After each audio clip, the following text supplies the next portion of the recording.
Good morning વિદ્યાર્થી મિત્રો. ધોરણ 4 વિષય ગણિતમાં આજે આપણે ચેપ્ટર 10 પેટર્નની રમત વિશે માહિતી મેળવીશું. આ ચેપ્ટર વિદ્યાર્થી મિત્રો ખૂબ જ સરસ છે અને મજા આવે એવું આ ચેપ્ટર છે. તમે આગળ પણ પેટર્ન શીખી ગયા છો, એને અનુરૂપ જ છે. જોઈએ, ટીનું આ બ્લોકનો સાડી બનાવવા ઉપયોગ કરે છે. એટલે કે જે આ ડિઝાઇન છે એનો ઉપયોગ એ શું કરે છે? સાડી બનાવવા માટે ઉપયોગ કરે છે. આગળ જોઈએ તો તમે જુઓ કે એક એક કરીને જે આ રીતે મૂકે છે ડિઝાઇન, એ ઉપરથી એની સરસ સાડી આ રીતની ભાત એની તૈયાર થઈ જશે. આગળ જોઈએ, તે જ બ્લોકનો ઉપયોગ પછી તેણે ચાદર બનાવવા માટે કર્યો. પહેલાં સાડી બનાવવા માટે કર્યો અને હવે ચાદર બનાવવા માટે કર્યો. તો ડિઝાઇન એ જ છે, પણ એ જે ડિઝાઇન હતી એ અડધી હતી સાડીવાળી, અને આ એમાં એણે આખી ડિઝાઇનનો ઉપયોગ કર્યો છે અને છૂટા છૂટા બુટ્ટા મૂકી દીધા છે, એટલે એણે એનો ઉપયોગ કર્યો છે ચાદર બનાવવા માટે. આગળ જોઈએ, તેણે તે જ બ્લોકનો ઉપયોગ દુપટ્ટો બનાવવા માટે પણ કર્યો છે. હવે પાછું એણે શું કર્યું? એક સીધું મૂક્યું, એક ઊંધું મૂક્યું, એક સીધું મૂક્યું, એક ઊંધું મૂક્યું. એટલે આવી રીતે ફરી નવી કંઈક ડિઝાઇન સાથે એણે આનો ઉપયોગ દુપટ્ટો બનાવવા માટે કરેલો છે. શું તમે જોઈ શકો છો? ટીનુએ એક જ બ્લોકનો ઉપયોગ કરી જુદી જુદી પેટર્ન કેવી રીતે બનાવી. હવે તમે પણ આ જે તમને જે નિશાની દેખાય છે એનો ઉપયોગ કરીને આપણે જુદી જુદી 3 પેટર્ન બનાવવાની છે. તમારી ટેક્સ્ટ બુકમાં એના માટે તમને સ્પેસ આપેલી છે વિદ્યાર્થી મિત્રો, એ પ્રમાણે તમારે જુદી જુદી 3 પેટર્ન બનાવવાની છે. તો જોઈ લઈએ તમારે કેવી રીતની પેટર્ન બનાવવાની છે. તમારે એક આ આપેલું છે અને એનો ઉપયોગ કરીને તો આપણે પહેલી પેટર્ન જોઈએ કે એક સીધું મૂકીએ, એક ઊંધું, સીધું ઊંધું, સીધું ઊંધું, સીધું ઊંધું. એવી રીતે તમારે આગળ એકથી એક આ પેટર્ન બની શકે છે. બીજી પેટર્ન જોવી હોય તો આપણે જોઈએ કે ઉપર નીચે એમણે મૂકેલું છે એ રીતે મૂકી શકાય, બરાબર ને? આ જેમ ઉપર નીચે મૂકેલું છે એ રીતે એક પેટર્ન બીજી બની શકે છે. અને ત્રીજી પેટર્ન આપણે જોઈએ કે બંને આમ ક્રોસમાં બંને ભેગા થતા હોય એ રીતની તમને એક પેટર્ન આપેલી છે, અને નીચે ફરી એક ઉપરની સાઈડ ક્રોસમાં ભેગા થતા હોય એ રીતની આપેલી છે. એટલે કે તમને આ ચારે ચાર ખૂણે ભેગા વચ્ચેના ખૂણા કેન્દ્રમાં ભેગા થતા હોય એ રીતની તમને પેટર્ન આપેલી છે. તો આ રીતે તમે 3 અલગ અલગ પેટર્ન તમારે તમારી ચોપડીમાં દોરવાની છે. એના પછી જોઈએ, યામિનીએ તેની પાસેના બ્લોકનો ઉપયોગ કરી કેટલીક પેટર્ન બનાવી છે અને તેની પેટર્ન તમારે આગળ વધારવાની છે. હવે આ પેટર્ન ઓલરેડી આપેલી છે અને તમારે આ પેટર્નનો ઉપયોગ કરીને એને આગળ વધારવાની છે. તો તમને આ 3 પેટર્ન આપેલી છે અને કેવી રીતે આગળ વધેરવી આપણે જોઈ લઈએ. તો પહેલાં યામિનીએ શું કર્યું હતું કે એક પાંદડું દોર્યું, બરાબર, પછી 2 પાંદડા દોર્યા, પછી 3 પાંદડા દોર્યા અને પછી 4 પાંદડા દોર્યા. તો આ એની એક પેટર્ન થઈ ગઈ, એક આગળ એની સિક્વન્સ થઈ ગઈ. તો એવી જ રીતે તમારે ફરી એક પાંદડું દોરેલું આપેલું છે તમારી ટેક્સ્ટ બુકમાં અને બીજા 3 ખાના, આ 3 ખાના તમારે દોરવાના છે. તો તમારે શું કરવાનું છે? એક ખાનું આ એક પાંદડું દોરેલું છે, પછી એના પછી તમારે 2 પાંદડા દોરવાના છે જે તમે અહીંયાથી જોઈને જ દોરી શકો છો. એના પછી આગળના ખાનામાં તમારે 3 પાંદડા દોરવાના છે જે તમે અહીંયાથી જોઈને દોરી શકો છો. અને એના ત્રીજા નંબરના ખાનામાં તમારે 4 પાંદડા, હવે એક પાંદડાનો વધારો થયો છે એટલે કે હવે તમારે 4 પાંદડા દોરવાના છે જે તમે અહીંયાથી જોઈને દોરી શકો છો. તો આ રીતે તમારે પાંદડાવાળી પેટર્ન પૂર્ણ કરવાની છે. એના પછી તમને એક ઝિગઝેગ આપેલું છે, મતલબ કે એરા આપેલા છે, પણ તમે ધ્યાનથી જુઓ તો તમને પહેલો એરો જે આપેલો છે તમારે આમાં પણ તમારે આ 3 તમારી જાતે દોરવાના છે અને આ જે છે એ તમારી ટેક્સ્ટ બુકમાં તમને આપેલા છે. પહેલાં ઊભી લાઈનમાં ઊભા સાઈડના એરા આપેલા છે 2 અને 2 નીચેની સાઈડના એરા આપેલા છે. પહેલી 2 પેટર્ન એવી છે, પહેલાં 2માં ઊભી લાઈન 2 આપેલી છે અને એરા કેવા આપેલા છે? એકમાં ઊભા છે અને એકમાં નીચેની સાઈડ છે. 2 પછી આગળ 3 આપેલા છે, તો 3 તમને નિશાની આપેલી છે અને ત્રણેયમાં એકમાં ઊભા આપેલા છે એરા અને એકમાં નીચેની સાઈડ એરા આપેલા છે વિદ્યાર્થી મિત્રો. તો હવે તમારે શું આવે? ચોથા નંબરની પેટર્ન, એટલે કે 4 ઊભી લાઈન દોરવી પડે. તો તમારે આ તમારી ટેક્સ્ટ બુકમાં દોરવાની રહેશે. આ 3 જે છે વિદ્યાર્થી મિત્રો એ તમારે તમારી ટેક્સ્ટ બુકમાં દોરવાની છે. એટલે પહેલાં 4 લાઈન દોરો બંનેમાં, પછી એકમાં 4માં ઊભા એરા રીતે દર્શાવો અને એકમાં નીચેની ડાઉન સાઈડના એરા દર્શાવવાના છે. ત્રીજું ખાનું આવ્યું, તો ત્રીજા ખાનામાં તમારે કેટલી લાઈન દોરવી પડશે? હવે વિદ્યાર્થી મિત્રો તમારે 5 લાઈન દોરવી પડશે. પણ પહેલાં અપ એરો એટલે કે ઉપરની સાઈડ એરો બતાવવાનો છે, એટલે કે તમારે આવી રીતે ઉપરની સાઈડ એરો બતાવવાનો છે. અને હજી તમને આગળનું ખાનું આપ્યું નથી, પણ જો આપ્યું હોત તો તમારે 5 લાઈન જ આવત અને ડાઉન એટલે કે નીચેની સાઈડ તમારે એરો દર્શાવવાનો થાત. એના પછી નીચેની પેટર્ન જોઈએ વર્તુળની, કે એક વર્તુળ છે એમાં આ બાજુનું તમને કલર કરેલું છે. વર્તુળની અંદર 4 ભાગ છે, એમાં એક પહેલું આ બાજુનું વર્તુળમાં કલર કરેલો છે, એની બાજુમાં બીજું વર્તુળ છે. આ તમારી ચોપડીમાં આપેલી છે. આ પેટર્ન તમારી બુકમાં તમને આપેલી છે ને આ તમારે જાતે કરવાની છે. 3 ખાના તમારે જાતે કરવાના છે. બીજા ખાનામાં એની નીચેનું સાઈડ આપેલું છે. બીજી જે પેટર્ન છે એમાં નીચેની સાઈડમાં કલર આપેલો છે. હવે ત્રીજું જે ખાનું છે, ત્રીજી પેટર્ન છે, એમાં તમને એના પછીના ખાનામાં કલર પૂરેલો છે. તો હવે ચોથામાં ક્યાં આવશે? એના પછી એટલે કે આ ખાનામાં તમારે કલર પૂરવો પડે. એના પછી ક્યાં આવશે? તો કે વિદ્યાર્થી મિત્રો એના પછીના ખાનામાં એટલે કે આ ખાનામાં કલર પૂરવો પડે. અને એના પછી ક્યાં આવશે? તો કે વિદ્યાર્થી મિત્રો એને આ ખાનામાં તમારે કલર પૂરવાનો થશે. તમે અહીંયા 3 પેટર્ન જોઈ શકો છો. તે અમારી ચોપડીની જે આપેલી છે એ અલગ છે અને તમારે જે જાતે કરવાની છે એ અલગ છે. તો વિદ્યાર્થી મિત્રો આ રીતે તમારે તમારી પેટર્નને ચોપડીમાં પૂરવાની છે. એના પછી જોઈએ આપણે આંકડા અને અક્ષરના ઉપયોગથી પણ સુંદર પેટર્ન રચી શકીએ છીએ. એના ઉદાહરણો તમને આપેલા છે. હવે તમને બધાને ABCD પણ આવડે છે અને અંકો પણ આવડે છે. 1 થી 100 1 થી 1000 બધાને આવડે જ છે.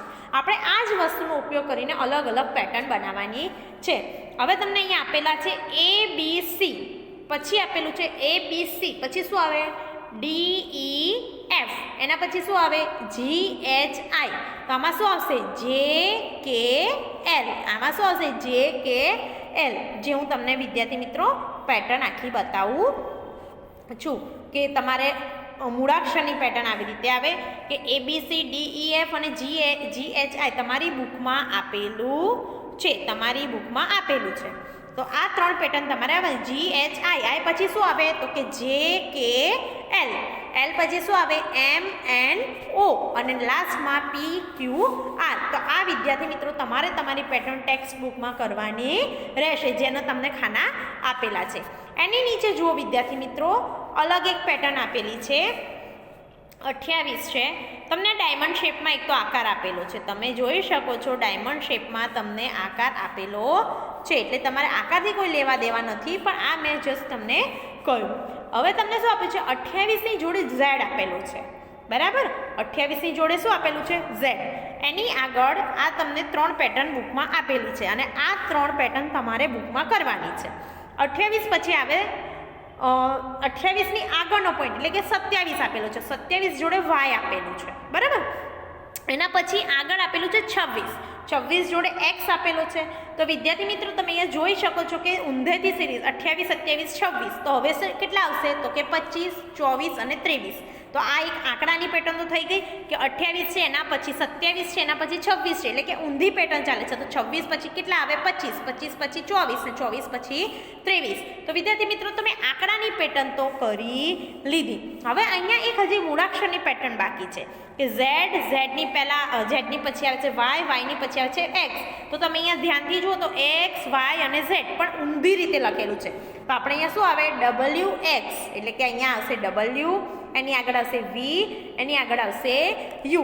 હવે તમે અહીંયા ટેલી કરો તો તમને ખબર પડે કે UV WX Y અને Z. પણ આમાં થોડુંક તમારે વિદ્યાર્થી મિત્રો મગજ દોડાનું હતું, તમને પેટર્ન ઊંધી આપી હતી, એ તમારે જોવાનું હતું. એવી રીતે આપણે અંકની પેટર્ન જોઈએ 28 27 26 25 24 અને 23. તો આ રીતે તમારે આ પેટર્ન તમારા ટેક્સ્ટ બુકમાં પૂરી કરવાની છે. એના પછી જોઈએ નીચેની પેટર્ન. હવે તમને અહીંયા આપેલું છે 864 764 664. આ 3 તમને ટેક્સ્ટ બુકમાં આપેલું છે. હવે તમને ખબર છે 64 બધામાં સેમ છે, પણ 8 7 6 એટલે કે 100નો તમને ડિફરન્સ એટલે કે ગેપ આપેલો છે. તો 864માંથી 764 આવ્યા, 764માંથી 664 આવ્યા. તો 600 પછી કેટલા આવે વિદ્યાર્થી મિત્રો? 564. 564 લખો એટલે પછી એનો આગળનો અંક આવે 464 અને એની આગળનો આવે 364. તો આ પેટર્ન પણ ઇઝી છે. એવી રીતે તમે નીચેની પેટર્ન જુઓ તો આ તમને બુકમાં આપેલી છે અને આ તમારે જાતે કરવાની છે મારા સમજાયા પછી. 9 એમાં 100 ઉમેરો 109, ફરી એમાં ઉમેરો 209, ફરી તો 9 છે પહેલાં 109 છે 209 છે, બરાબર. તો હવે શું આવે વિદ્યાર્થી મિત્રો, તમે એમને જુઓ તો તમને ખબર પડી જાય કે આગળની પેટર્ન કઈ આવતી હશે. તો હવે છે 309, 409 અને 509. તો વિદ્યાર્થી મિત્રો આ પેટર્ન તમારે આવી રીતે કરવાની રહેશે. એના પછી તમને કંઈક આપેલું છે કે હવે તમારી પોતાની સંખ્યાની પેટર્ન બનાવો. હવે તમને અહીંયા ચોકઠા આપેલા છે, એમાં તમારે તમારી પોતાની સંખ્યાની એટલે કે તમારે કંઈક જાતે પેટર્ન બનાવવાનું તમને કહ્યું છે. તો આમાં તમને 910 લઈ શકો, ઊંધી પેટર્ન જઈએ તો 910, પછી 810, પછી 710, પછી 610. આ તો મેં તમને સમજાવ્યું, બાકી તમે તમારી રીતે કોઈ પણ પેટર્ન લઈ શકો છો. એના પછી નીચે જોઈએ બીજી એક તમને આકાર આપેલા છે અને એમાં પેટર્ન જોઈ લઈએ. તો એમાં લખી 10 લખીએ, પછી 120, 230, 340. આ રીતની પેટર્ન પણ બની શકે છે વિદ્યાર્થી મિત્રો. તો તમે અહીંયા મનગમતી તમારી કોઈ પણ બે પેટર્ન તમારે બનાવવાની રહેશે. તો વિદ્યાર્થી મિત્રો આ તમને આટલું હોમવર્કમાં મળશે. એના પછી આગળ જોઈએ કે આંકડા વગરની પેટર્ન છે. એટલે આંકડા વગરની પેટર્ન એટલે આનો મતલબ શું છે, તમારે મૂળાક્ષરની પેટર્ન બનાવવાની છે. તો તમે અહીંયા Z B A લખી શકો એક ખાનામાં, બીજા ખાનામાં Y B B લખી શકો. એટલે કે તમે અહીંયા જોઈ શકો છો કે A અને B C D એવી રીતે આવશે. B બધામાં શું આવશે, કોમન આવશે અને Z Y એટલે કે એક ABCD ઊંધી આવશે. ટૂંકમાં વિદ્યાર્થી મિત્રો તમે તમારી રીતે કંઈ પણ બનાવી શકો છો. એના પછી જોઈએ કોઈ પણ અંક 2 વાર ન આવવો જોઈએ અને એનાથી તમારે સુંદર પેટર્ન તૈયાર કરવાની છે. એક લીટીમાં એક અંક 2 વાર નથી આવતો. જુઓ તમે 1 2 3 3 1 2 2 3 1 એટલે કે એક લીટીમાં છે એ એકનો એક અંક 2 વાર નથી આવતો. હવે તમે મૂળાક્ષરો A B અને C ચોકઠામાં એવી રીતે ગોઠવવાનો પ્રયત્ન કરો કે એક લીટીમાં કોઈ પણ મૂળાક્ષર 2 વાર ન લખાય. હવે વિદ્યાર્થી મિત્રો અહીંયા તમારે ધ્યાન આપવાનું છે કે જ્યાં 1 છે ત્યાં આપણે A લખીશું. જ્યાં 1 છે વિદ્યાર્થી મિત્રો ત્યાં આપણે લખીશું 1 અરે A લખીશું. 2 છે ત્યાં આપણે B લખીશું અને 3 છે ત્યાં વિદ્યાર્થી મિત્રો આપણે C લખીશું. તો આ રીતે આપણે પેટર્ન આમાં બનાવવાની છે. આપણે બનાવી દઈએ. જુઓ પહેલામાં તમારે 1 છે, પહેલું શું છે તમારે 1 આપેલું છે. તો આપણે આ ખાનામાં લખીશું A. શું લખીશું વિદ્યાર્થી મિત્રો? A લખીશું. પછી B બગડે 2 છે તો ત્યાં આપણે B લખીશું મૂળાક્ષર. 3 છે ત્યાં આપણે C લખીશું. હવે તમારે જ્યાં 3 છે ત્યાં બધામાં C લખવાનું છે. તો અહીંયા પણ C આવશે. 1 એટલે આપણે A લખીશું, પછી 2 એટલે આપણે B લખીશું, પછી 2 છે એટલે ફરી આપણે B લખીશું, 3 છે એટલે C લખીશું અને 1 છે ત્યાં વિદ્યાર્થી મિત્રો A લખીશું. તો આ રીતે તમારી પેટર્ન લખવાની છે. એટલે કે હું ફરી તમને સમજાવી દઉં કે 1 જ્યાં જ્યાં છે ત્યાં તમારે મૂળાક્ષર A લખવાનો છે, 2 જ્યાં છે ત્યાં તમારે મૂળાક્ષર B લખવાનો છે અને 3 જ્યાં છે ત્યાં તમારે મૂળાક્ષર C લખવાનો રહેશે. તો આ ખાનું વિદ્યાર્થી મિત્રો તમારે આ રીતે કમ્પ્લીટ કરવાનું છે. એના પછી જોઈએ જાદુઈ પેટર્ન. જાદુઈ પેટર્નમાં તમને શું આપ્યું છે વિદ્યાર્થી મિત્રો કે બાજુમાં અંક 1 થી 7 આપેલા છે અને કેવી રીતે એનો દરેકનો સરવાળો 12 થાય છે. જુઓ તમે 7 ને 3 10, 10 ને 2 12. તો આનો સરવાળો પણ 12 થાય છે. આગળ જોઈએ આનો સરવાળો 12 થાય છે. 6 ને 4 10, 10 ને 2 12. તો આ લીટીનો સરવાળો પણ 12 થાય છે. પછી 7 ને 1 8, 8 ને 4 12. આ લીટીનો સરવાળો પણ 12 થાય છે. અને આમ જોઈએ 5 ને 6 11, 11 ને 1 12. તો આ લીટીનો પણ સરવાળો 12 થાય છે. એવી જ રીતે તમારે આ ખાનું પૂરવાનું છે અને આ ખાનામાં તમારે કેટલા અંક લખવાના છે વિદ્યાર્થી મિત્રો? 1 થી 9 અંક લખવાના છે. અને એવી રીતે લખવાના છે કે બધાનો સરવાળો, દરેક લીટીનો સરવાળો 15 થવો જોઈએ. તો આપણે એ પેટર્ન પૂરી કરી દઈએ. તો અહીંયા તમને જે ખાના આપ્યા છે ત્યાં તમારે અંક લખવાના છે, પણ અંક કેવા લખવાના છે? 1 થી 9ની અંદરના લખવાના છે, પ્લસ તમારે એ ધ્યાન રાખવાનું છે કે દરેક લીટી એટલે કે આ આડી લીટી હોય તો એનો સરવાળો પણ 15 થવો જોઈએ, આ આડી લીટી અને આ આડી લીટી બધાનો સરવાળો 15, એના સિવાય આ ઊભી લીટી જેટલી પણ છે એ બધાનો સરવાળો પણ કેવો થવો જોઈએ વિદ્યાર્થી મિત્રો? 15 થવો જોઈએ. તો આપણે જોઈ લઈએ કે કેવી રીતે આપણે મૂકીશું. તો આપણે અહીંયા 5 મૂકીએ, અહીંયા 3 અને અહીંયા 7. તો જુઓ 7 ને 3 10, 10 ને 5 15, તો થઈ ગયો આનો સરવાળો 15. એવી રીતે નીચે આવો, અહીંયા 9 મૂકીએ, અહીંયા 4 અને અહીંયા 2. તો 9 4 ને 2, તો 4 ને 2 6, 6 ને 9 કેટલા થાય વિદ્યાર્થી મિત્રો?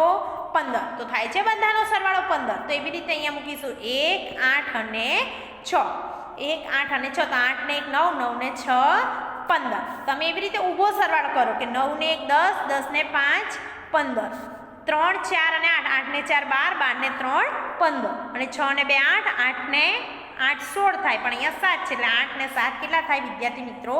15 થાય. તો આપણે ફરીથી એકવાર લખી લઈશું સરસ અક્ષરે, જેથી તમને ખબર પડે કે આપણે પહેલા ખાનામાં અહીંયા 5, બીજા ખાનામાં 3 અને આગળ 7 લખીશું. આ તમારે તમારી ટેક્સ્ટ બુકમાં કરવાનું છે. એના પછી છે 9 4 અને 2, એના પછી છે 1 8 અને 6. આ રીતે તમારે અંકો લખવાના છે કે જેથી દરેક લીટીનો સરવાળો કેટલો થશે વિદ્યાર્થી મિત્રો? 15 થશે. આગળ જોઈએ જાદુઈ ત્રિકોણ. તમને એવી જ રીતે એક જાદુઈ ત્રિકોણ આપેલો છે કે જુઓ તમે 3 + 4 + 2, ટૂંકમાં કે આડા ઊભાનો સરવાળો કેટલો થાય છે? 9 થાય છે. એટલે કે 4 ને 3 7 ને 2 9, 5 ને 3 8 ને 1 9, 6 ને 2 8 ને 1 9, એટલે આ બધાનો સરવાળો કેટલો થાય છે વિદ્યાર્થી મિત્રો? 9 થાય છે. તો આગળ જોઈએ. હવે આપણે એક આ ત્રિકોણ છે એમાં 1 થી 6 અંકોનો ઉપયોગ કરવાનો છે અને સરવાળો કેટલો કરવાનો છે વિદ્યાર્થી મિત્રો? 10 કરવાનો છે. 1 થી 6 અંકોનો ઉપયોગ કરવાનો છે, એટલે કે 7 નંબર તમારે લખવાનો નથી, 8 નંબર તમારે લખવાનો નથી, 9 નંબર તમારે લખવાનો નથી. આટલું ધ્યાન રહે. અને સરવાળો તમારે 10 કરવાનો છે. તો આપણે અહીંયા અંકો લખતા જઈએ. અહીંયા આપણે 1 લખીએ, પછી 6 લખીએ, અહીંયા 4 લખીએ, 3 2 અને 5. હવે તમારે ધ્યાન રાખવાનું સરવાળો કેટલો? 10. તો જુઓ 6 ને 3 9, 9 ને 1 10 થઈ જાય છે સરવાળો 10. 5 ને 4 9 ને 1 10 થઈ ગયો સરવાળો 10. અને 3 ને 2 5, 5 ને 5 10. તો વિદ્યાર્થી મિત્રો આ રીતે તમારે લખવાનું છે. આપણે ફરીથી લખી લઈએ. પહેલામાં 1 6 4 3 2 અને 5. તો ટૂંકમાં આ રીતે તમારે આ કોષ્ટક પણ પૂર્ણ કરવાનું છે. એના પછી છે અંકોનું ટાવર. ટાવર એટલે કે આપણે જેને ગુજરાતીમાં કહીએ છીએ મિનારો. શું કીધું છે કે અંકોને મિનારાની જેમ પણ ગોઠવી શકાય છે. આપેલી પેટર્ન જોઈએ આપણે કે શું તમને પેટર્નનો નિયમ આમાં ખબર પડે છે? તમને આગળના